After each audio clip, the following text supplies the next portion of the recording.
All right, Megan Brown, I am so excited that you're here with me today. How is it going? It's going so great. Thank you for having me. I'm so excited to be here. I mean, I can't wait. You and I have been talking a little bit, getting to know each other. We actually have mutual friends, but we've never met. And I think basically I was like, okay, we got to stop and we got to push record because we could just sit and talk for like a couple of hours. You can, those of you that are listening, you can't see Megan has got some fabulous purple hair. And I've seen pictures of you with like pink and blue and yeah, I love that. You know, when I saw The Wizard of Oz as a child, the horse of a different color had a little bit of an effect on me. And so now every 3 weeks, my hair color is different. It's a whole vibe. That is awesome. I used to have blue streaks in my hair. The only thing I didn't like about it was the upkeep of the colored hair. It's a commitment for sure. It is. It is. It is a commitment. Well, Megan, tell us a little bit about yourself. Well, I am Megan Brown. I'm so excited to be on this podcast. I have been a military spouse for nearly 17 years. My husband and I have 4 children, ranging from a freshman in high school all the way down to a second grader. Oh my gosh. So we're in a really fun season of life where we have 4 kids in 4 different levels of schooling. We had been homeschoolers for the past 5 years. And my daughter, the problem with teaching your children Socratic debate, Courtney, is that when they want something to happen, they tend to present essays with execution points and supporting evidence with visual aids. And so I have seen the presentations prepared by a couple of homeschoolers to convince their moms to take them to Legoland and to buy particular like play sets. Yeah, it's pretty impressive. Oh yeah, it's the whole thing. And so my sons wanted to play fall ball and my daughter wanted to be in JROTC. And so they are now officially back in the school system and they're killing it. So there's that. And I am the founder and executive director of MilSpo Co, which is a military spouse missionary sending ministry. And I write books for Moody Publishers in Chicago. And I, at my core, am a disciple maker. That's right. I know for you, you have a real passion for the word, for teaching the word to others, especially military spouses. Can you talk about, before we jump into MilSpo Co and all of the amazing work that you guys do, tell me why, in your opinion, Scripture is so important, really understanding it, not just this light, fluffy Christianity. I think in the next, 40 minutes, listeners, you'll find out there's no fluffy Christianity going on in Megan's world. Tell me why things like expositional teaching, really digging into the word, are so important. Well, I became a believer later in life. My husband and I, we met when we were in our 20s. And I got to tell you guys, if you remember the early 2000s BDU uniforms, that was where it was at. That black t-shirt, man, that's what got me. And so, we have a joke around here when it starts getting warm, we call it suns out, guns out weather, and they start rolling up those sleeves. I tell you what, man, it was the uniform. And so, I ran away with, this military man, and, I was a militant atheist. I was a non-believer. And on our first date, my very Midwestern, very clean cut, well-mannered, gentlemanly, farm-to-table, organic husband from the Midwest told me that the Lord had really placed it upon his heart that we would get married. And I remember thinking, that is a strange pickup line. I was like, P.S., I don't even believe it. Wait, does that work for you? I'm curious. Does that work for you? And fast forward 6 months and we made a trip down that aisle again, that black t-shirt, y'all. But is that what you requested he wear at the yes, ceremony? Yeah. And so when about 6 months after we were married, it was a Sunday morning and he woke me up and, I had been living my best life, doing all the wrong, worst things, recovering from my Saturday evening. And he was like, hey, I would like to go to church this morning. And I sort of chuckled. I was like, that sounds great, man. Why don't you go to church? And then when you're done, you can carry me to Chili's because fajitas sound awesome. he was like, yeah, no, I want you to go. And I thought, bro, like, have you met me? I am uninterested. Thank you for the invitation. I'll pass. Mm-hmm. And he's like, well, I really will be disappointed. I hope you'll reconsider. And I was like, you know what? You pulled out The the guy's a nice disappointed word. guy. Like, yeah, I don't do that. We're newlyweds. It's not fine. So I had one of those Bibles they give you at graduation. It's still the wrapping on it. And I was using it as a doorstop in my apartment. How much use I was getting out of it. Decided to pick that up on your way out. Yeah. Yeah.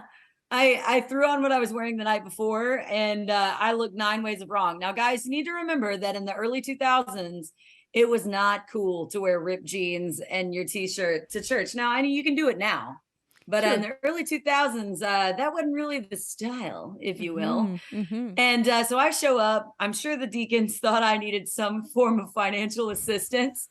They're like, hi, are you looking for our benevolence deacon? Who are you? Yeah, it was a whole hot mess. It was a vibe, Courtney. But I want to know what your husband was wearing. Probably not ripped jeans. A blue polo shirt with like some Costa sunglasses. I mean, like, we were not the same. They're like, ma'am, can I help you? He's like, oh no, she's with me. That's my wife. Yeah, no, this poor guy. Like, it was so funny. It was so funny. Nobody ever put us together. Oh my gosh. Sometimes they still don't. And so, so here we are, right? And he brings me to this place called Big Church. Like, that's what they called it. They were like, we're going to Big Church. And I'm like, okay. You know, he's stationed in Columbus, Mississippi, y'all, we in the South. And so we go into this beautiful church, like, looks kind of like a cruise ship on the inside. And I'm looking around, and this guy in a 3-piece suit with a wicked comb over, he has this like rag, he's daubing his forehead. I'm like, what is going down in here? Oh yeah, it was serious business. I was like, is that man okay? Yep. And he's like, all right, beloved, everybody open your Bibles to the book of Ephesians. And I'm like, what's an Ephesia? What's that? I'm like peering over the pew, like at my neighbor. And I was like, okay, mental note, it's in the back half of this book. And so like, I'm trying to find my place. And this guy starts slaying it. I mean, he is going verse by verse, line by line through Ephesians 1. And he's using words I had never heard before. Predestined, adopted to sonship, renewed, refreshed, restored, bought, purchased, blessed, lavished upon. And I'm like, what's he saying? Like, what's he? I'm undone, Courtney. Mm-hmm. Undone. The gospel is like wrecking me in real time, because I had heard the good news, you know, like I worked in the restaurant industry in college, and on Wednesday nights, I got really nice brochures about Jesus with no tip. So like I had heard about it. Yeah, that's a little conversation. So yeah, not an effective discipleship model, guys. Tip your waitresses. So yes, here's this guy just unpacking this in a way I've never heard it before. And when I say I was wrecked, I was wrecked. We're in our little Hyundai sedan afterward, and I'm just sobbing. I'm like, oh my gosh, like, is this for real? Like, is this the real thing? Is this made up? And my husband, Perky, he was like, want to go to Chili's? I'll tell you all about it. And so, you know, my testimony starts with Jesus and fajitas. Jesus and fajitas. Love it. Got started. And so why is exposition so important? I started doing all the things. I went to the church on Sundays. I opened my Bible, but I had never been discipled. No one told me about the relationship aspect that you build. No one told me. Yeah. They told me to have a quiet time, but they didn't tell me what that meant. They said I should pray, but they didn't tell me how. They said I should study my Bible, but they didn't show me.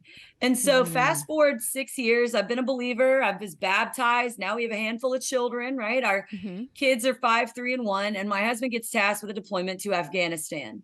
Wow. And we're stationed an hour away from any installation. I have no community. We're not plugged in really at a church. We go, but we're not in it. And something terrible happens. I get a knock on the door, and it's a postal worker, and she's got my husband's Foot Lockers. Oh gosh. And I'm like, what is this? Why are you here? I haven't heard from him in weeks. Why do you have his stuff? And then without thinking, and every military spouse listening knows exactly where my head went. I looked at her, I'm like, are you here to tell me my husband's dead? That's right. And just, she starts crying. Obviously I'm crying. I lost it. Like, I don't know what the past tense of freak out. I like froke out. There's a full froke out. Like, I freaked out. Yeah. And I'm closing the door. Our kids are really young. Our fourth one wasn't even an idea. And I'm like, this is the end of life as I know it. And I had no idea who to call. There was no one to call. There was nothing to do. That hope that I had professed in Christ, couldn't find that. I was like, where's that? I'm literally staring down the face of the most frightening thing I could ever imagine. And I do not know what this says. I have no idea. So I pick up my Bible, that same graduation Bible, which is now, it's seen better days. This little guy. I was going to say, please tell me you still have it. I love it. Oh yeah. I love it. Check it out. It's falling apart. Like books have fallen out. So here's what happened. I'm looking at it and I'm like, okay, some big guy told me you talk, book, that you speak. How does that work? Do I shake you up like an 8-ball and then you just tell me what my future holds? What is this? So like I flop it open on my coffee table and it lands in Thessalonians. And I remember thinking, what's Alonian? I don't know what that. Right. What's that? Okay. So I read the whole thing and I'm frantic and I can't understand any of it. I have no idea. Who's Paul? What's that? Yeah. Who's Timothy? I don't care. Like, okay.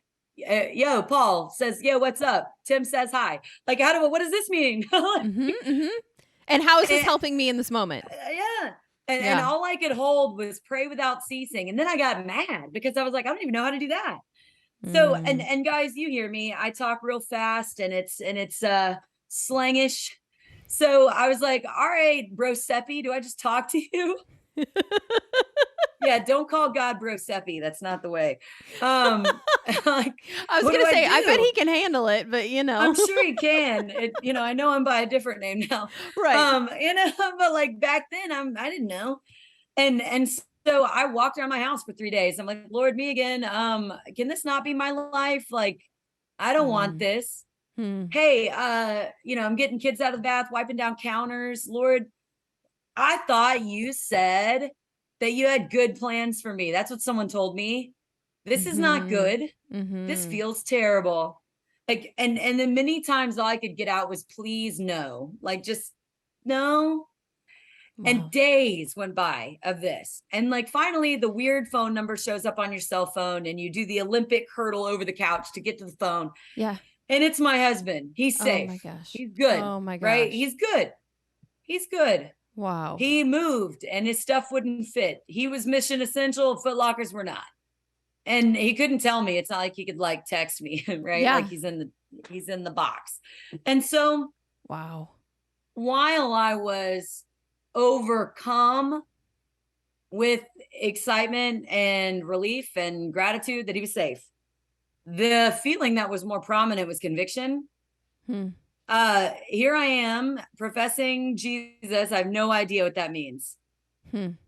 I have nothing. Yeah. I have no understanding of his word, nothing. And so every night at 8:30, I would make myself a bowl of UDF ice cream, right? Like shout out to all those Midwesterners and the vanilla ice cream. Y'all did that, right? So like getting my bowl of ice cream and I sat down with my, my itty bitty Bible, and I just read it and I'm trying to understand, couldn't figure it out. And then he came home and we moved and we ended up in a church that made a really big deal about understanding hermeneutically what the scriptures say so that you can parse the text. Yeah. And I was discipled from the pulpit. They showed me how to do it. Guys, they unlocked the door to the ivory tower and I have not stopped running them stairs yet. I'm still going.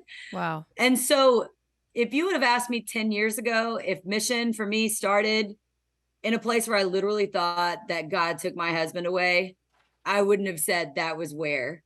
But Hmm. a decade later, I can look back and say that's exactly what God was doing, is calling me to be a disciple maker so that not one more woman goes through that particular flavor of hellishness alone. Yeah. Yeah. Oh my gosh. I mean, I hear you saying that, and that is so critical, that I think that need for community. And sometimes you don't Mhm. really know you need it until you're there and you don't have it. Yes. And Community is mission essential. it really is. And I know for me, like my husband and I, we have people that we can call in an instant. When I had a miscarriage and I was hemorrhaging, we had people that I could call, and like literally we dropped our son off at their house, you know, and said someone's going to come pick him up in a couple of hours. I don't know who, but I have to get to the hospital, and we can't take, like, he can't be there. And so, but when you don't have that, you know, when you don't live in the, you know, city that you grew up in, like I do, that is so critical. And I know for military families and military spouses, that is like, it's just not It something is that's the normal. difference between life and death for us. Yeah. It's community really does make or break your experience, not only in the church, Uh-huh. but in the community, in the life of your family.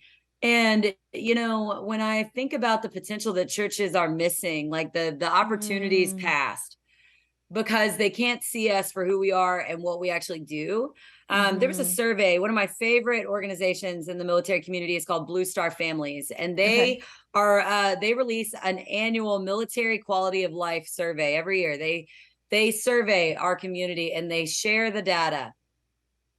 And I think this is a generous number, but out of all that were surveyed last year, only 16% believe their civilian community counterparts understand our sacrifice. Mm. That is generous. Based Mm. on what I've seen in mission, they are, our community is not held well, and it's damaging because when you think about the sacrifice, obviously, like people will say to us, well, you knew what you were signing up for. First of all, hashtag nah. Yeah. We sure did not. We could assume some separations, but we did not know we were signing up for a life of 20 years of unending operations tempos. Mm-hmm. And here's the thing, you can't count that cost. Yeah. All I saw at the end of that aisle was a good looking man in a sharp uniform and a life full of adventure. I was not counting the cost. Mm. And in 2019, my husband went back to the Middle East. He didn't come home until 2020, a few weeks before the world shut down. And then 3 months into being home, orders dropped, and he had to go to Korea for 12 months without us. We had Oh my just gosh. done one. Yeah. Like Yeah. it was back to back. And guess what? Now we're moving in Wow. COVID. I was gonna say, and the world is shut down, so like Yes, it is. now you're not only alone with your family, you're literally alone because your husband is serving elsewhere. Now And so you, we were gone. Yeah. yeah, you created the MilSpo Co, and I want to know. I mean, all of these things that you're talking about, I think, you know, led to the creation of that organization. Can you talk about what it is that you do and why MilSpo Co was created? Absolutely. You know, after he got back from that first deployment to Afghanistan, we moved to a place that made a big deal about the Bible Mm-hmm. and really knowing who the God of the Bible is. And Okay. that was a game changer for me. And I wanted to give that away as fast as I could. And so I opened up my home, and guys, let me like just hear me say I was not a prepared teacher. Um, I was not. I did not know my backside from my elbow. I made 8 million mistakes. Uh huh. All I did was open my front door. It was me and my lovely neighbor and a handful of women on our street. Hmm. And within 3 weeks, we couldn't fit in my living room anymore. And if you could just imagine standing room only in a 14 by 20 living room. And I looked out my window. We lived in military housing. There were women dragging lawn chairs to get access to the gospel. They had never heard it. I mean, And you're I talking New thought, Testament revival right there. yes, I am. Yeah. It Wow. was insane. So I went to our local chapel, right, at Keesler Air Force Base back in 2015. 15. Knocked on the door. Yo, Chappie, I got a problem out here. And he was like, what? Who are you? I was like, hey, I live down the street and there are 40 women in my living room and my kitchen is a Play-Doh nightmare, sir. It's a whole vibe. It's horrible. Help me. Because of course you have to have somewhere money. to take the kids, right?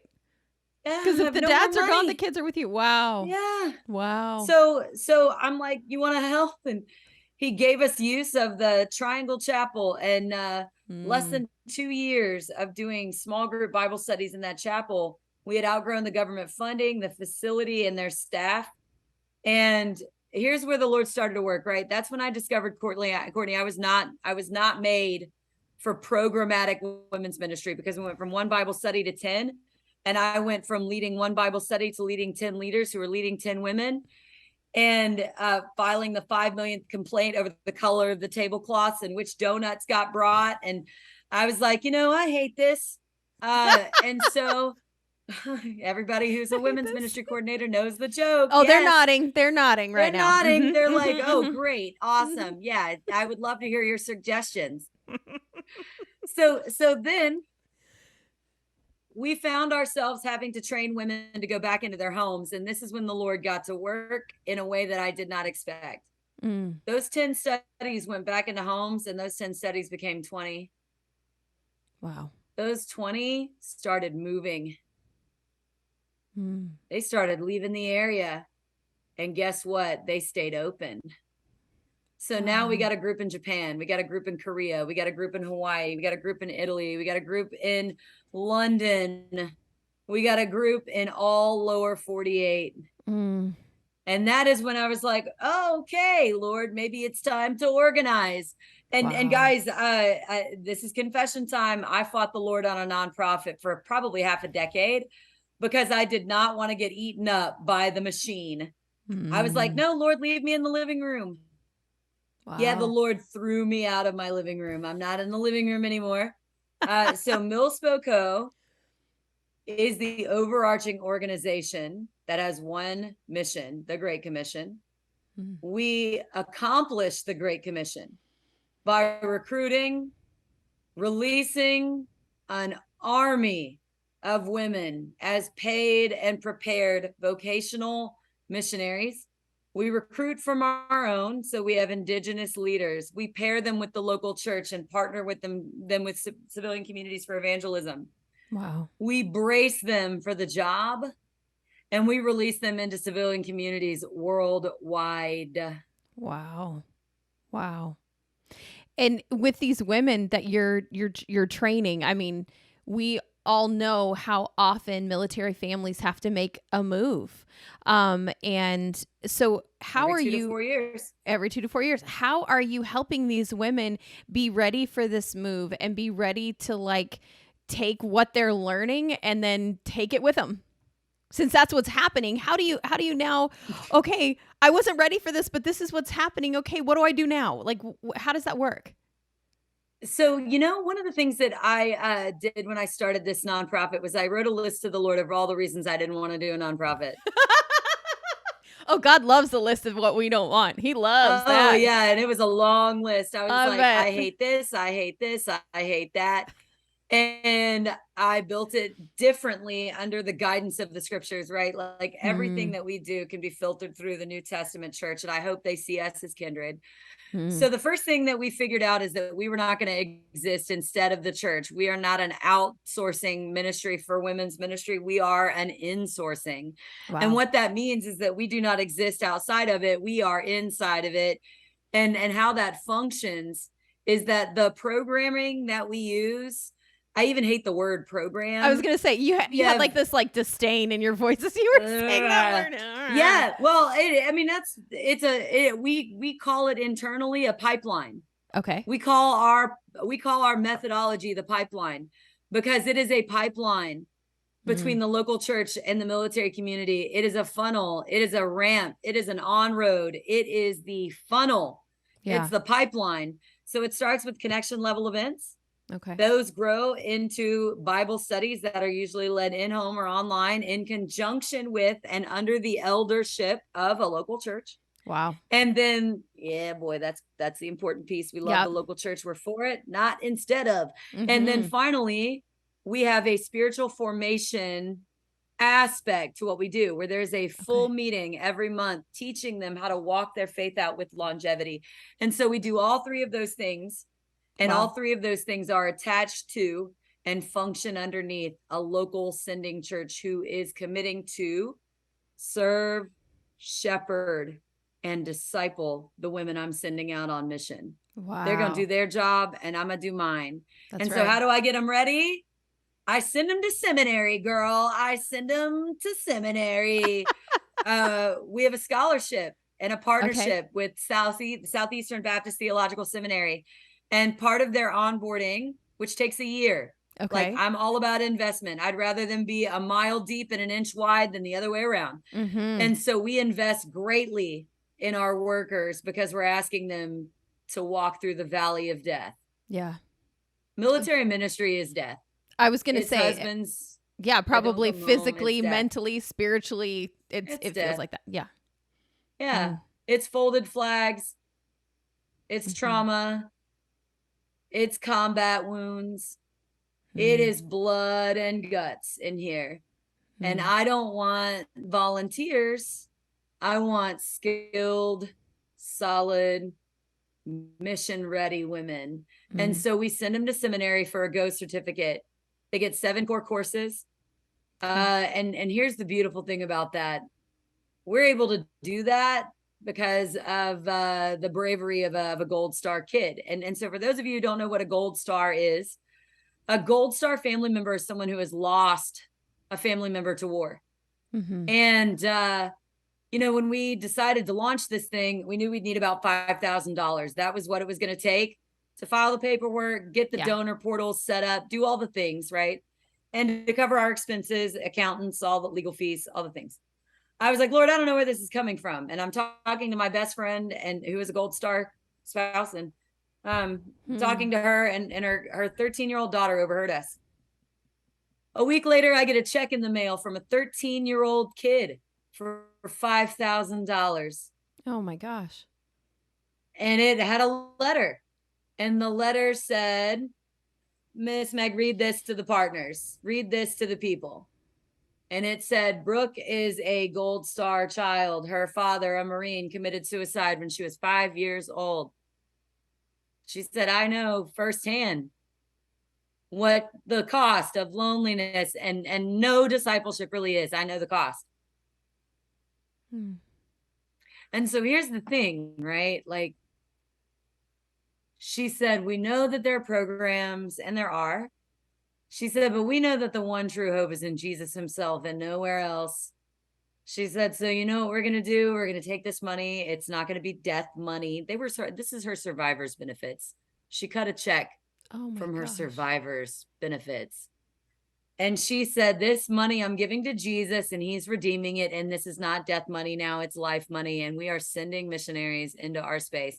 Dude, when a kid like that is at your back, you are war ready. I tell you what, Courtney, we roll at dawn. Like, Yeah. we are ready. Yeah. And so we named our scholarship after Brooke Leona. And we're sending 10 in the spring, 10 women who are about to release into our space in Christian ministry. And so all that to say, that's who we are. That's what we do. Yeah. And how if you're like, oh man, how do I help? How do I get behind that? Man, it takes a lot of money to reach the lost, guys. It takes a lot of money. It takes a lot of planning. It takes a lot of time. It takes a lot of God's provision. Yeah. We are actively in partnership support. We only launched this officially in June. Our paperwork issued in June. We've been doing this without the title, without the pay, without the money. Yeah. We've been shoestringing it. In the military, we bootstrap, get a boomerang, some baling wire, and some paracord, and you can do anything. That's right.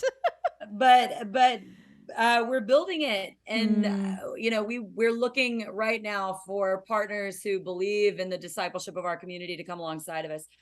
And that looks like the family of God in the local church. And so that's who we are and what we do.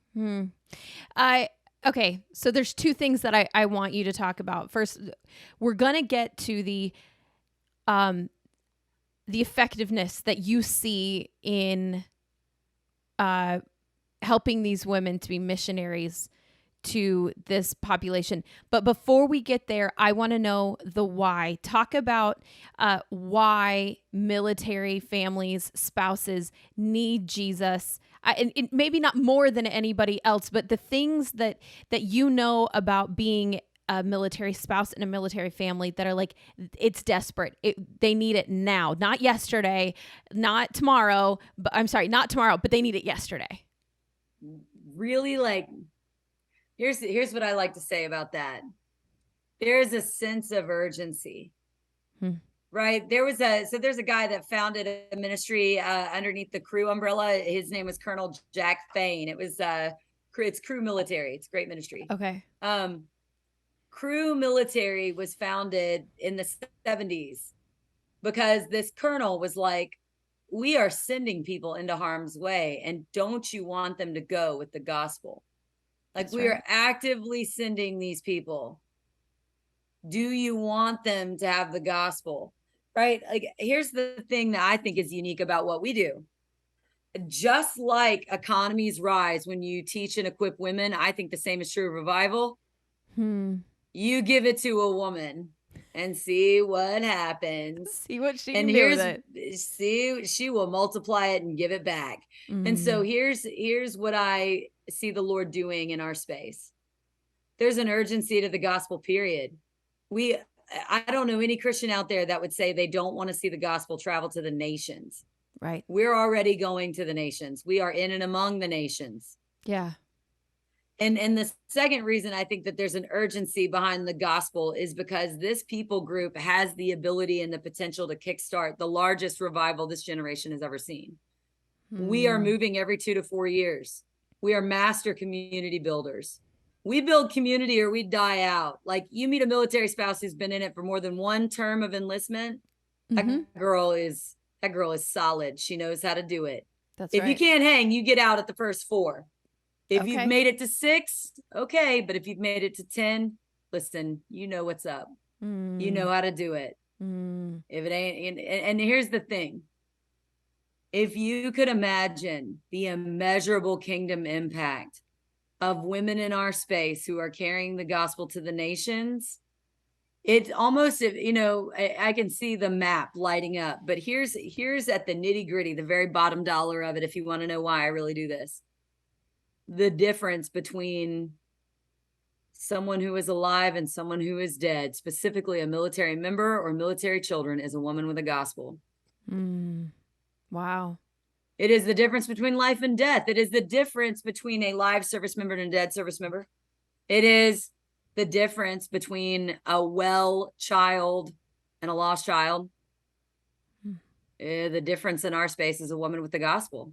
And so I love leading women into a place where they can grasp the gospel, and then we give them all the practical skills. Here's how you study this word. Yeah. Here's how you memorize it, carry it, teach it, tell it, testify for it. Here's how you live it out. This is what a prayer life looks like. This is the real war battle. This is the ground. This is the fight. Sword and shield. We ride at dawn. And man, there's a bunch of us. You share with me some of the stats about like mental health of military families, and in a way we know that in their desperation that the gospel can help. I mean, that's part of your testimony is reaching out to God in desperation. Can you share some of those stats? Absolutely. When I think about a couple things, there's everybody is aware that the mental health in our community is not the greatest at times. Yeah. Right. We know, we pray for the 22, and that is not the most accurate stat. Back in 2019, the DoD released a report that they had captured from 2017 data. Okay. It showed that 183 military dependents had committed suicide. 126 we're military spouses. Hmm. Now, the things that you're not going to see, you know, those are grossly understated and undertracked. And what we're finding is that women cannot handle the hardships of this life. They're not doing well. Neither are the kiddos. And do not hear me say this is a bad life. It's not a bad life. There are some really bad days. Yeah. Right. And I want you to imagine not having Jesus, fam, in the midst of unyielding change, broken marriages, anxious children, broken hearts, and no hope. Yeah. That's the landscape. We have a generation with no hope. And so we're hoping to step into the gap and start curbing some of this. We want women to have the life-giving, wellspring, eternal life that only Jesus brings. Yeah. Yeah. That's right. So talk about when you're kind of sending these ladies out and you guys look at discipleship within the fact of it. You know, it's Bible study, but it's also discipleship. What does that look like? How do you guys talk about that in your organization? So we really have kind of a pillar scripture, if you will. Acts 2:42 through 47 is the picture we paint for them, right? Okay. This is a snapshot of discipleship, and these are the components, right? You know, we're a military community. We love when it's broken down and give it a nickname, right? Okay. And probably some kind of like what's like the letters, you know, it needs to have some kind of some letters. Abbreviations. Yeah. The abbreviation. There it is. Yes. The abbreviations and yes. So when you look at Acts 2:42, the believers are together, have all things in common. They're hawking their stuff on eBay to make sure everybody's lights are staying on, right? I'm paraphrasing. This is the street version of Acts 2:42. They hawk and they stereo. I mean, you said you were from Louisiana, right? So this is the Louisiana 318 in the house. So when you look at the believers who have everything in common, they are together. They're doing 4 things, right? These are the 4 things. They are devoted to the apostles' teaching. That's right. They're devoted to the apostles' teaching, to fellowship. They are doing life.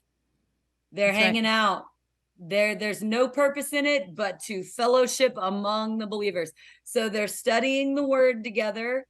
They are fellowshipping together. They are praying for one another. Praying. That means they're confessing, fam. 4, they are breaking bread in each other's homes. Now, that's not dinner, y'all. That is the Lord's Supper. It is important to know they are corporately worshiping together. So what is discipleship in its rawest form? Devoted to the apostles' teaching, fellowship, breaking of bread, prayer. Those are the 4 cornerstones of raw discipleship. It's not a program. It's not meet me at the coffee shop. It is, I'm going to be in your house. I'm going to watch you yell at your kids and you can move your couch laundry. That's what it is. Move your couch laundry. That's right. And, you know, my personal like tip, a pop of color breaks up the monotony, right? Like, forgive my couch laundry. It is my pop of color. It's my pop of color. Pay no attention that the pop of color is coming from my underwear, but that's okay. We'll just shove that underneath. It's fine. It's fine. It's fine. But that's it. It is not neatly wrapped. That's right. It is not pretty. There are no polka dots. Florals and name tags are not involved. Now, I'm not hating on all of it. I love that stuff. Like, I love a good event. I love it. But what I'm talking about is the real nitty gritty. Like, women, sure, women's lives are changed from the stage. Sure. Yeah. I have found it sticks when it's from the sofa. Wow. 6 women coming together for discipleship around the word of the Lord with an understanding of fellowship, with an expectation that they will be in Sunday service and a commitment to one another to pray for each other. You want to talk about transformation, man. Fam, I've seen it in real time. Wow. And here's the greatest thing, right? The last line of Acts 2:42 through 47. And the Lord added to their number daily those who were being saved. Listen up, fam. Discipleship is multiplyingly missional. That's Yeah. its function. Yeah. And so, like, for me, that's a snapshot of what it looks like. It is rough. It is dirty. It involves a lot of tears. It's got some bad kids in it. All of us got bad kids, y'all. Our kids are all off the rails. Listen, you know why? We were too tired. We were too It's tired. true. It's true. Our husbands came home and they're like, why does this child not eat or wear clothes? Listen, dude, I haven't slept for 12 months. We're alive. We're It's not the alive. battle I Welcome chose. home. Not the battle I Like, chose. I was like, look, babe, your children are alive, a little feral. I'm a little fat. Welcome home. Like, we've been eating takeout 3 days a week. Welcome back. Welcome back to the show. I ran a very tight shipwreck for you. And so, yeah. Yeah. So all that to say, like, discipleship is real. Yeah. I think when I look at the ways that women get caught in their head about participating in discipleship, here's my encouragement to you. Just open the front door and let it fly. Let it go. Let it go. Let go of the expectations. Let go of the pretentiousness. Let go of the part of you that says women's ministry needs to be official. We can let go of that. Do it without permission. Do it without a title. Do it without a program. Throw some paper plates out. That's right. Throw out some paper plates and just invite women into a real conversation about a real Jesus who really wants her. Yeah. In her mom bun and no makeup. That's right. Bra Wants her optional. just like she came in that front door. That's right. I love this picture of, being like basic. But before we started recording, you said that when you had these ladies that were like coming to your house, and you said you called, you're like, God, HR department, I need someone to come and take over. Like, I'm not the right person. And I said, no, I think actually he was like, no, I have the right person. You just don't know that you're the right person yet. But I love that you're saying, like, you are the right person to reach your neighbors. You are the right person to reach out to your community. I want to know, because you stressed that the local church is such an important part. I mean, you even said, like, invite these people in, have that Bible study, and then on Sunday morning, sit in the same row together on church. What does the local church need to know about military families and the way that we can serve them, the way that we haven't served them, the way that military families, like, look at the local church? Like, what are the opinions are like, you can talk to someone and you're like, oh, let's go to the local church. What are military families going to say, and how are they going to feel about that? Okay, so here's the interesting thing, right? Like, when we were doing this Bible study, we said it from the beginning, like, this is not your feeding. This is the door. Like, we are going to go together. So on Sunday mornings, in our humble military cul-de-sac, all 5 houses were empty, and there was a literal convoy leaving East Falcon Military Housing for the local church. Cool. And every Sunday there was a fish fry at my place after. It was hilarious. Boy, that is Southern, isn't it? It is very Southern. Listen, I live in Mississippi for the sand and seafood, brother. That is where I live. That's right. Just go south, and when you hit that shrimp shack that's sort of questionable, I'm 5 miles to the left. You can find me there. Like, so here's kind of what we found. The local church wasn't really sure what to do with us when we showed up in mass. The first thing they were like, okay, like, and I mean in mass, like, there was a massive amount of us coming in the door. They were like, oh man, who is this motley crew? Like, it looks like a house party. Yeah, we brought the party. Yeah. And so, our children are loud. They're the ones running the victory laps around your pews and eating donuts in the sanctuary. Big no-no. And coloring on all the welcome cards. Coloring on the welcome cards. That was so our kids, because we didn't care. Yeah. No. We don't know anybody in here. Whatevs. Right. And so they're not going to remember us anyway. And no, this large group of people, they're not going to remember you at all. Mm. Yeah, I don't have a distinctive sound. You're not going to hear me before you see me. And so we noticed that the local church didn't really know how to plug us in, that all of us had the same experience throughout our walk with the local church, that we all were treated kind of like perpetual visitors. Mm. A woman shows up 4 weeks in a row, and the lady, hey, is this your first time here? Actually, it's my fourth. Um, and no, I'm not a single mom. My spouse is deployed. Oh, your husband goes out on business too. Cool conversation. Great. Thanks, lady, for the empathy.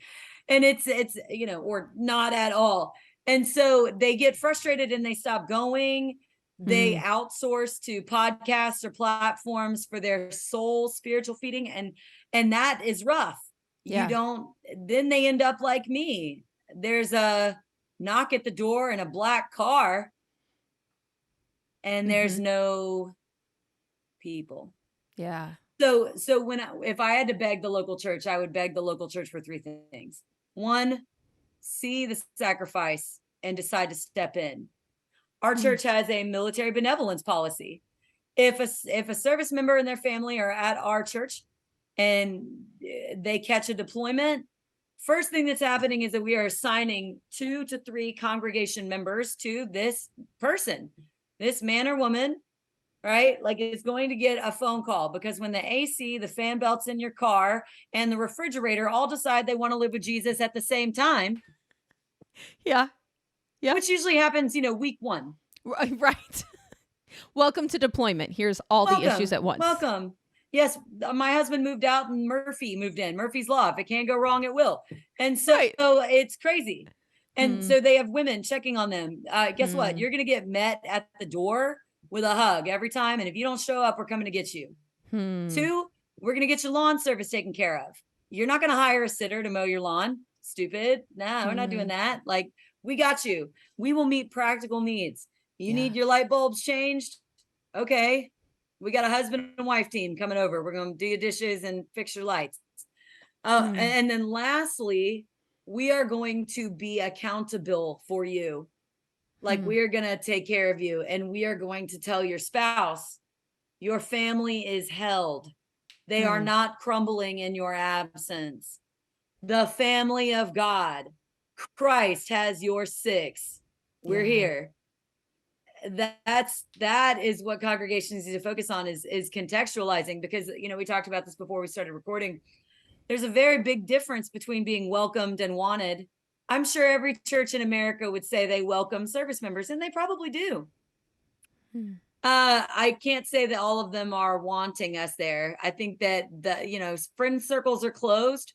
Women are feeling excluded. Men don't really know how to relate. They don't feel understood. There's a disconnect. Hmm. And because of that disconnect, our community is about 30 years behind in resourcing. We're not reading the same books you are. We're not Hmm. listening to the same podcasts. We're not exposed to the same truth. We're not given the same opportunities to plug in because we move. We're sort of transparent or invisible. And so what happens is that the church is missing out on fueling one of the biggest revivals this generation has ever seen, just because they don't get it. Wow. Wow. If a leader or a pastor is listening to this and they're like, okay, you're right. Like, I hear what you're saying, and you're not wrong.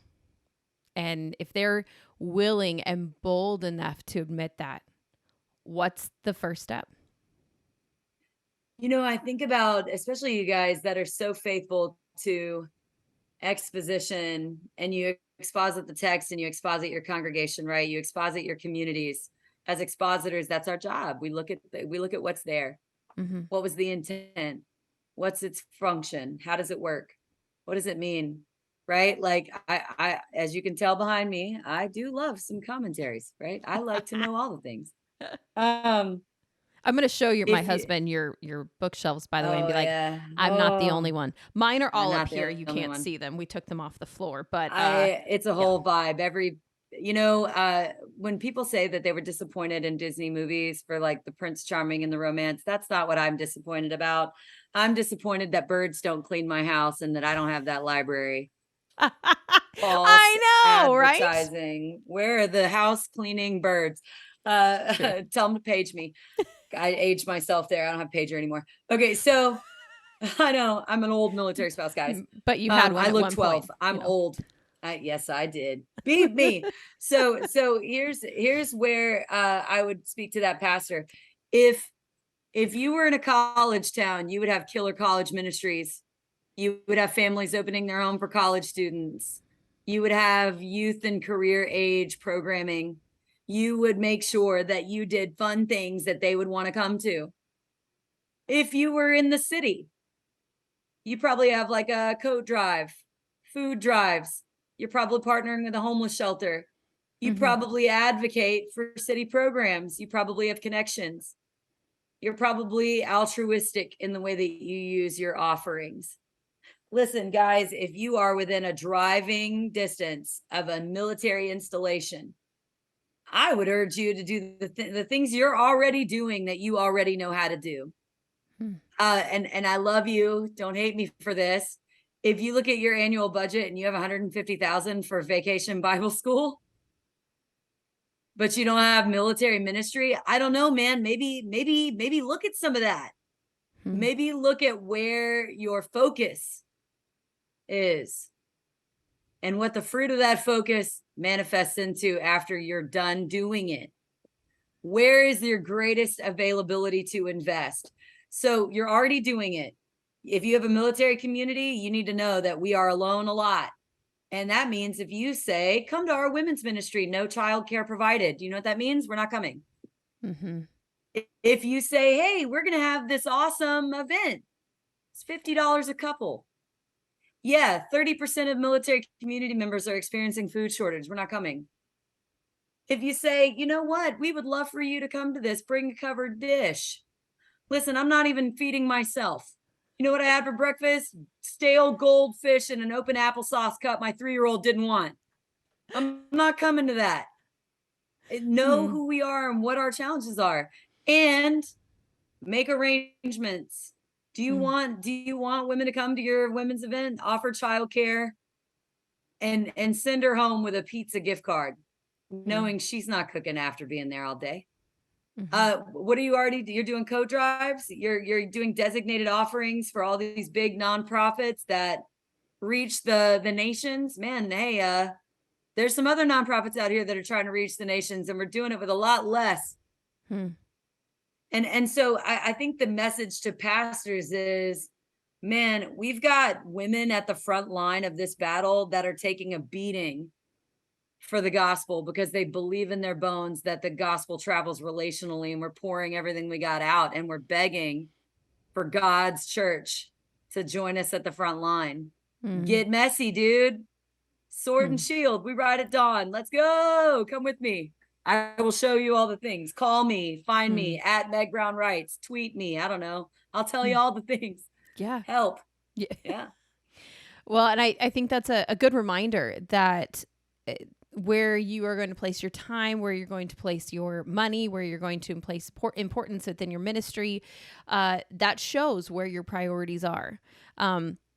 I would encourage the individuals listening to this, even if you're not a leader, you do have the ability to go into a church, that your local church, and say, hey, I heard Megan Brown she's the creator of the MilSpo Co, and I think that I would like to figure out how our church can support our local ministry members. To be honest, that's how I started in discipleship. Is I went into our women's minister and I said, I think we need some discipleship training at our church. And she said, great, who's going to do that? And I was like, well, me. She goes, right answer.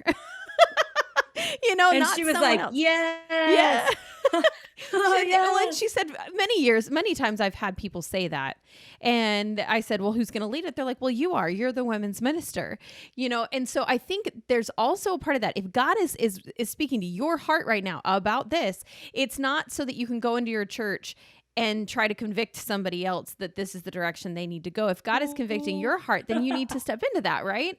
Amen. Now, okay, do it granted, scared and do it unprepared. Do it that's scared right. and do it unprepared, because that's the only way any of us do it. Yeah. I did not start out like this. I didn't know nothing, right? Like I started teaching the Bible when I couldn't pronounce the names. You know, when you get ambitious and you're like, I'm going to read from cover to cover. And I got to that long list in Genesis. Yeah. And I was like, yeah, never mind. Who this guy? How do you say that? What emphasis on which syllable? And I tell you what, now I've got 2 degrees.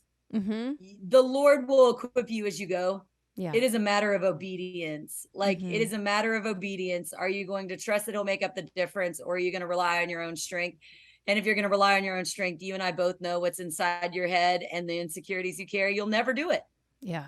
Yeah, it's true. And don't sit on your hands for a long. I mean, I did. Like God told me what needed to happen. Same. And 6 months. 6 months is how long I waited. Finally, I set that meeting, and she said, "Oh, well, I think this is a great idea. When did this come to your mind?" I'm like, 6 months ago. Dude, yeah. MilSpo Co started in like the model for MilSpo Co has been running since 2014. We just submitted paperwork in June. Well, that's right, because you had years. You had to get through your list of what you weren't going to do, right? Yeah. You and God before you could step into it. It's so funny. I had that whole like Southern mama sit down with the Lord, and it is comical. I was like, all right, Lord, what we not gonna do? Like I can hear my mother in my head. Listen, little girl, what we not gonna do? And he's just like, oh, you're so cute. Go color. Quit. Sit down, go have a juice box. I'll come get you when I need to talk to you. You're silly. Calm down. It's like go have a nap and a snack, and then we'll get back to it, because you need a little bit of time, a little downtime, and then maybe you'll be more receptive to what I have to say.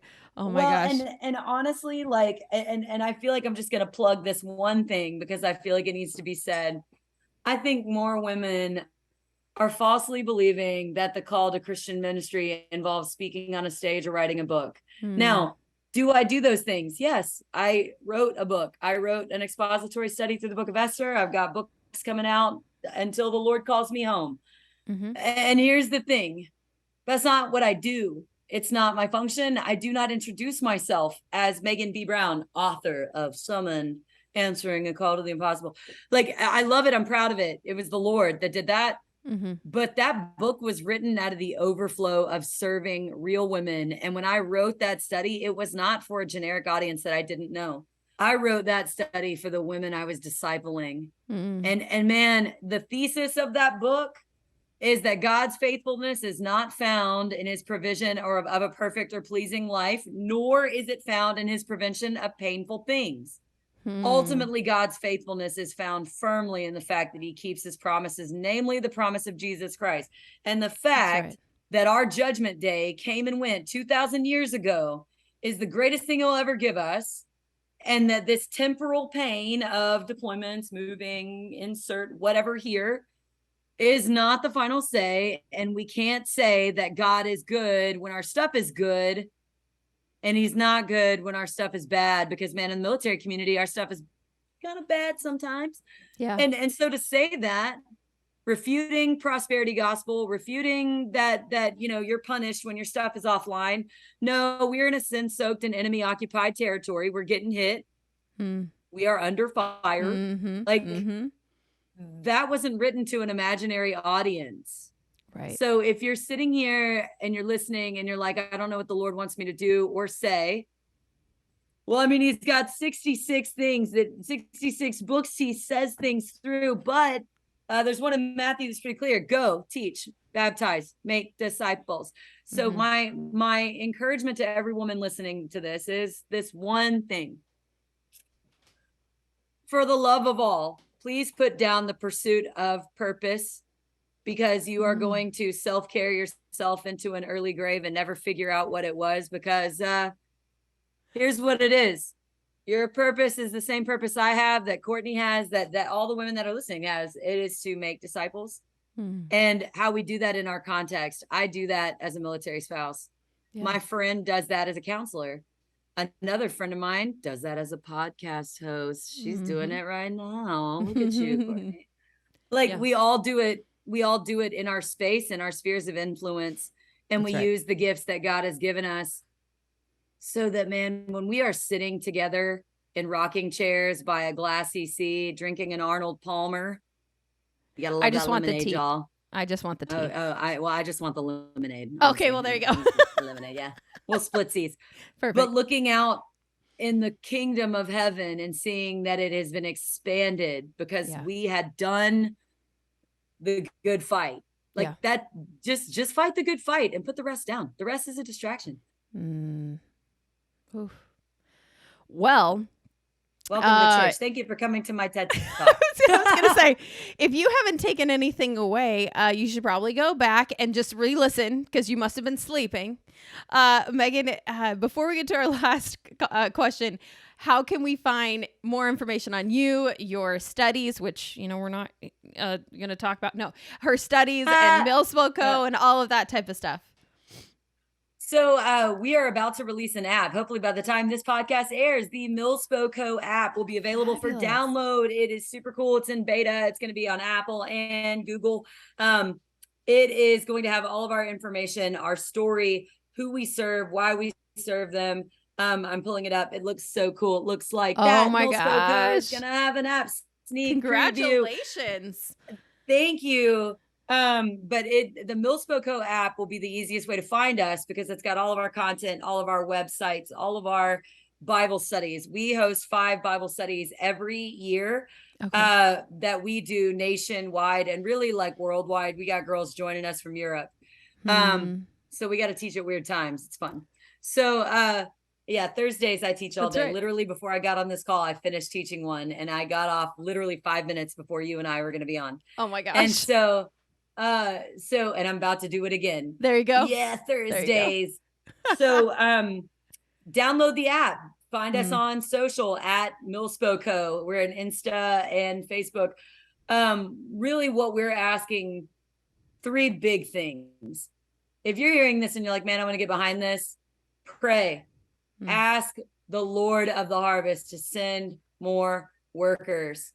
Join us in begging the Lord to send men and women into this field, specifically the military field. We need help. Yeah. Man, you can give. We've got the give link right in the app. You can give in the app. Okay. Our partners who give monthly fuel this mission. One thing that makes us very different from most parachurch ministries is that we do not ask military community members to pay to play. And what that means is every time I teach a 6-week Bible study, I spend $2,000. I buy them all Bibles. I get them all Bible studies, pins, a coffee mug, a handwritten note.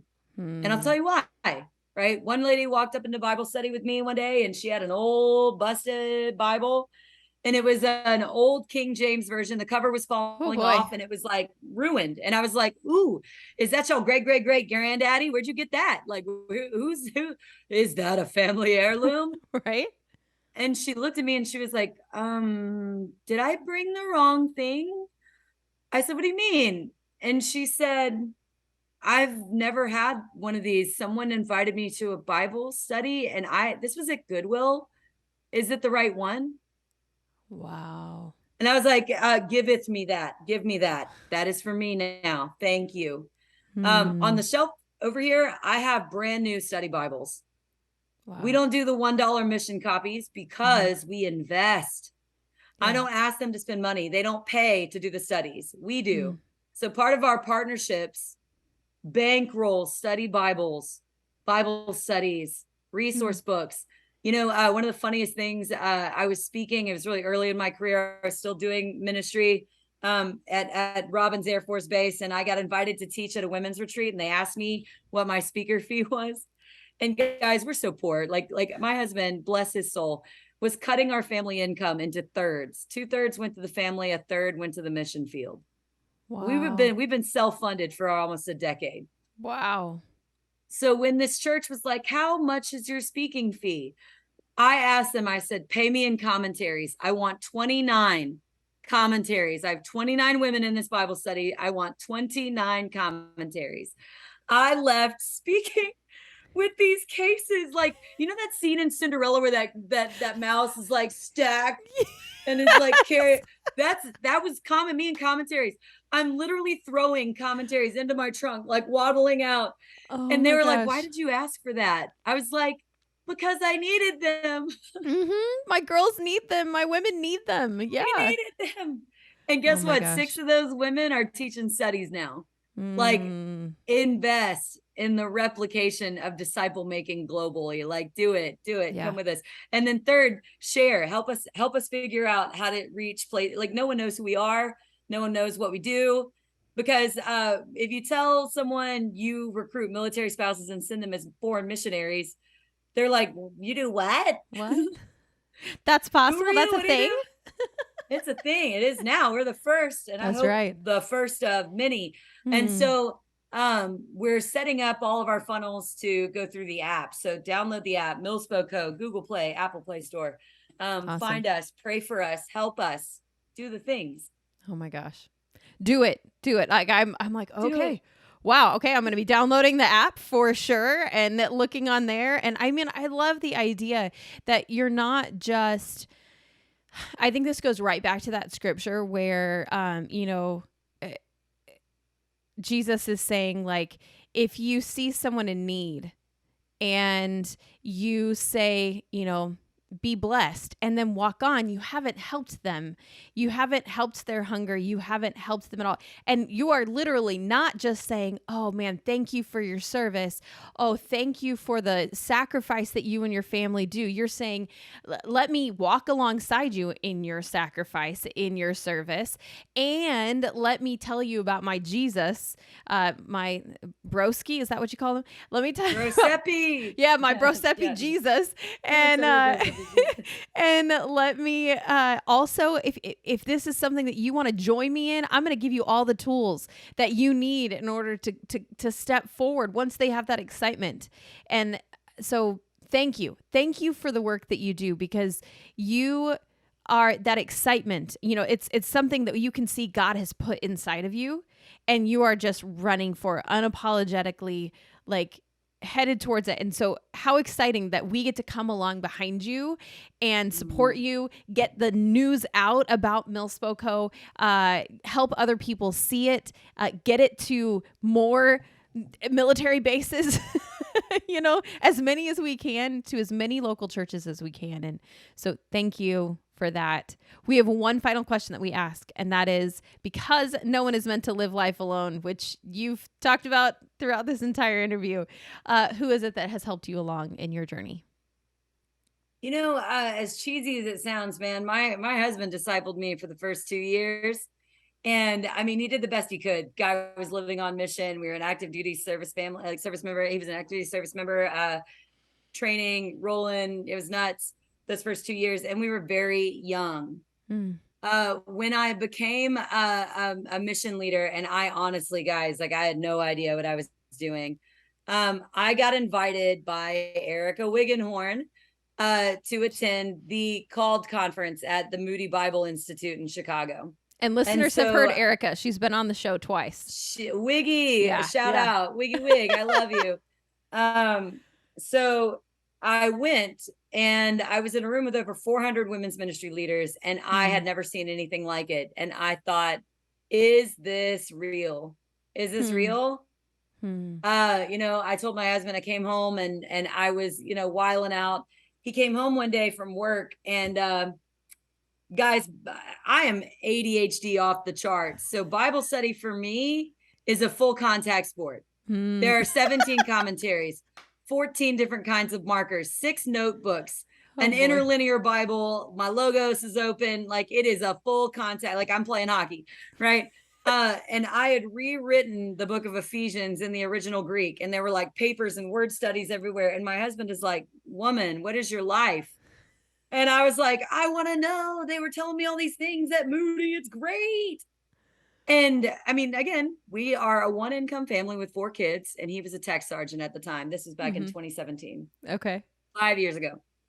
He's like, "Why are you not in college?" And I said, babe, we got 4 kids and you're a tech sergeant. Why am I not in college? We're poor. That's why. What do you think? Dude is so smooth. He came home a couple days later and he had a white envelope and he just slid it across the table and he was like, "What's up?" I was like, "What? Like, what do you want?" And then I opened it up. He had transferred his GI Bill to me, guys. Oh, like man. the dude gave me his post 9/11 GI Bill and he's like, "You better go get it." And so for me, and it's really unfair, guys. I can't be mad at him for too long, even when he does really dumb things, because the guy introduced me to Jesus and then bankrolled my education. How am I going to be like, what is this dishwasher?